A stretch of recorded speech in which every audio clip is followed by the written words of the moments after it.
Oh, hi, and welcome back to our virtual Advent devotional. I'm so glad you were able to join us yet again today. You know, the book of Psalms is the Bible's songbook.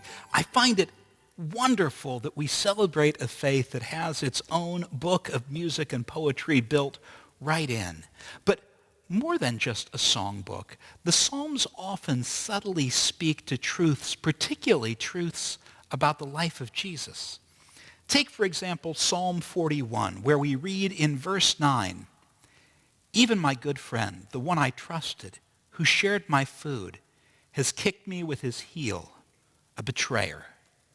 Now, on the one hand, any of us who have been betrayed by a close friend or confidant can identify with the feeling of the psalmist here. But this particular scene plays out in unexpected and amazing ways in the life of Jesus as we read in the Gospel according to Matthew, chapter 26, where we're told in verse 14, "Then one of the 12, who was called Judas Iscariot, went to the chief priests and said, 'What will you give me if I turn Jesus over to you?' They paid him 30 pieces of silver, and from that time on he was looking for an opportunity to turn him in." Later, at the Last Supper, Jesus tells his followers, "The one who dips his bread in the cup with me, that's the one who will betray me." Betrayal seems to be a part of life for most people. Folks do let us down and disappoint us at inopportune times. But it's interesting to note that even in acts of betrayal, God's hand can still be at work, can still bring something good to pass.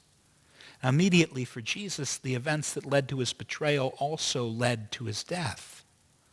Fortunately for us, that means that path also led to his resurrection, to new life and the gift of the Spirit for the church, ultimately to restoration and right relationship with God for all of us. So let's be glad that even when things look dim, even when they look bleak, we can trust that God is still at work, still working behind the scenes in the events of human history to bring about the good. Goodbye, and God bless.